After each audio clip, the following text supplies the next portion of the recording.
It's me again. I'm 73 years old now. Still around. Still thinking more than I probably should.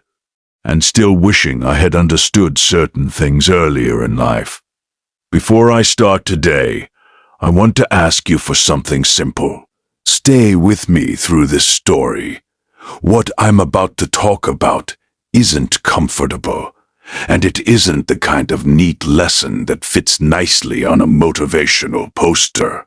But it changed the entire direction of my life, and maybe it could matter for you too. Let me take you back to 1991. I was 38 years old. I worked as a manager at a hardware distribution warehouse just outside Philadelphia. It wasn't glamorous work. I drove an old Chevy, brought lunch from home most days, and spent Saturdays coaching my son's Little League team. On paper, it was a normal life, an ordinary life. But inside, I felt empty.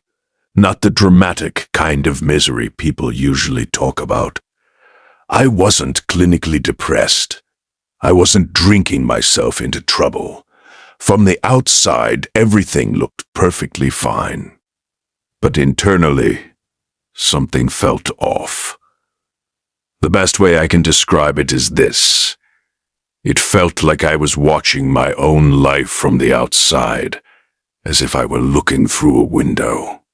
Days were passing, weeks were passing, years were passing, but none of it felt like it truly belonged to me. I remember one evening clearly. It was a Tuesday. Everyone had already left the warehouse. I was sitting alone in my truck in the parking lot. The engine was off. I was just staring at the dashboard, and a thought came to me, so clearly it scared me. If the next 30 years feel like the last 10, I don't know how I'm going to do this. That realization shook me. Not because I wanted to hurt myself, nothing like that, but because I suddenly saw that I had built a life that looked completely right from the outside, and felt hollow on the inside. Most people, when they reach that point, react in one of two ways. Some people blow everything up. They quit their jobs, leave relationships, buy something expensive and impulsive, chase some fantasy version of happiness. Others do the opposite. They push the feeling down and keep going, hoping it eventually disappears. I didn't do either of those things. Instead, something unexpected happened. A few days later, I ran into a man named Dwight Hobson at a gas station. Dwight was about 15 years older than me, a retired school teacher. We lived in the same neighborhood, but we weren't close. Just the kind of neighbors who wave at each other while mowing the lawn. He looked at me that day and said something strange. "You look like a man carrying a suitcase he forgot he picked up." I almost laughed and brushed it off, but the way he said it stopped me. So I asked him what he meant. Instead of explaining, he invited me to go fishing that Saturday morning. Now, I didn't fish. I hadn't held a fishing rod since I was about 12 years old. But for some reason, I said yes. Saturday morning at 5 o'clock, I found myself standing beside Ridley Creek with this man I barely knew. We were holding cheap paper cups of coffee and waiting for the sun to come up. Dwight started talking, not about fishing, about his life. He told me he had spent 26 years teaching 8th grade history, and one morning when he was 54, he realized something unsettling. He had no idea who he was outside of that classroom. When he retired, he expected freedom, but instead, he felt invisible. His identity had been completely tied to being Mr. Hobson, the history teacher. Without that title, he didn't know what to do with his time, or even who he was anymore. For almost 2 years after retirement, he said he mostly sat in his living room, feeling angry. Not really angry at anyone else, mostly angry at himself, because he had built his entire life around his career, and almost nothing else. No hobbies, no deep friendships outside work, no personal interests that belonged only to him. Standing there by that creek, I felt something inside me shift, because Dwight wasn't describing his past. He was describing my future. I was only 38, but I could already see the same pattern unfolding in my life. After that day, we started fishing together almost every Saturday. Most of the time, we didn't catch a single fish, but those mornings became some of the most important conversations I've ever had. Dwight taught me something simple but powerful. There's a difference between filling your life and building one. I had filled mine. Work schedules, responsibilities, obligations, chores, every hour accounted for, every day productive, but none of it came from curiosity or joy. I was maintaining a life, not actually living it. One morning, Dwight asked me a question that stopped me cold. What do you do just for the joy of doing it? Not for money, not because it's expected, just for you. I couldn't answer him. And even now, decades later, that moment still stings when I think about it. How do you reach 38 years old and not have a single thing that belongs purely to you? It happens slowly. We're taught that adulthood means responsibility, serving your family, your employer, your community, and those things matter. But somewhere along the way, we forget something important. You can't keep giving from an empty well. I see it everywhere. People exhausted, running on fumes, wondering why life feels empty. And when someone suggests taking time for themselves, they feel guilty, as if enjoying something personal is selfish. It isn't selfish. It's necessary.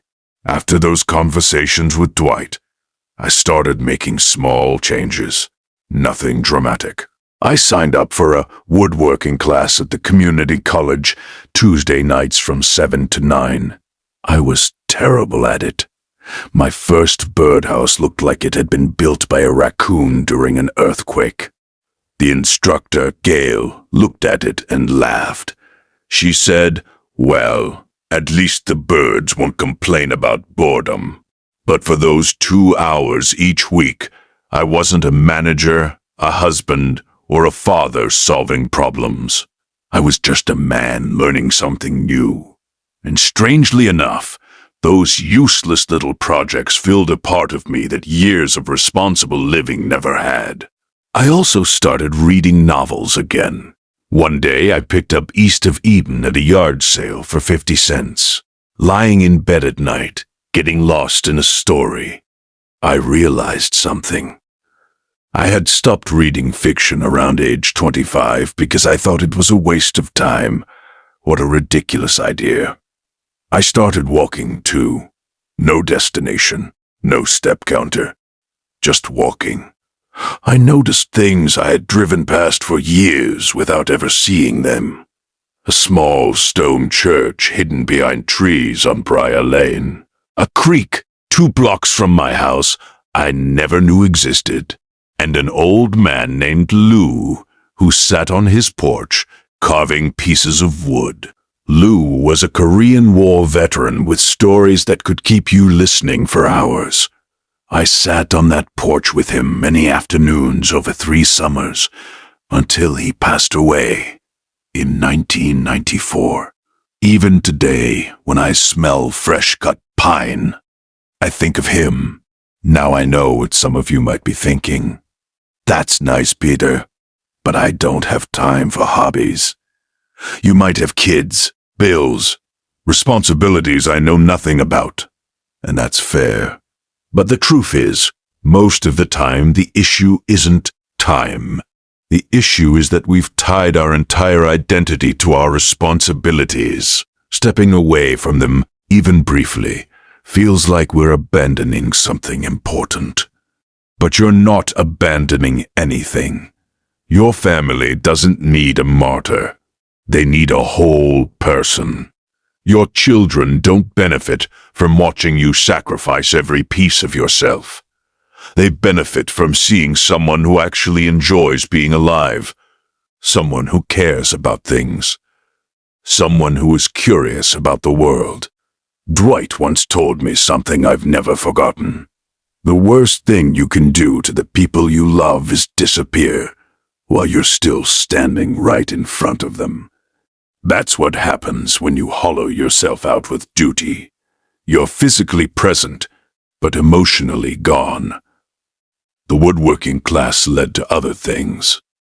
I joined a book club at the library.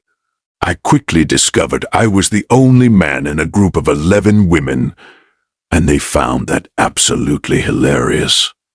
Those Thursday nights became some of the best conversations I've ever had. Later, I started volunteering at a food bank because Dwight's wife needed someone to drive their delivery van. That experience introduced me to friendships that have lasted decades. Real friendships. The kind where you can call someone at 2 a.m. because you can't sleep, and they'll actually answer the phone. What's interesting is that my circumstances didn't really change. Same job, same house, same commute. But something inside me had changed. I started looking forward to small things again. Tuesday nights, Thursday evenings, Saturday mornings. That empty feeling never disappeared completely. Maybe it never fully does, but it shrank enough that life started to feel breathable again. Because I wasn't just performing roles anymore. I was a person again.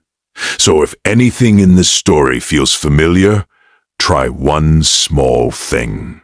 Think about something you once enjoyed that had nothing to do with your job or responsibilities. Maybe you used to paint, play guitar, write terrible poetry. Whatever it was, try it again this week. Even 20 minutes. Don't worry about being good at it. Don't do it for anyone else. Do it because the part of you that once loved it is still there. Quiet maybe, a little dusty, but still alive. Dwight passed away in 2012 at the age of 79. He died working in his garden, which, if you knew him, is exactly how he would have chosen to go. At his funeral, 14 people stood up to speak. Not one of them talked about his career. They talked about who he was. The man who brought soup when you were sick. The man who remembered your dog's name. The man who would sit beside you in silence during the hardest moments. Because he understood that sometimes silence is exactly what someone needs. That's the kind of life I want. And honestly, even at 73, it's still the life I'm working toward. Not a perfect resume, but a life full of real moments and genuine connections. I spent too many years functioning like a machine. If you can help it, don't spend yours the same way.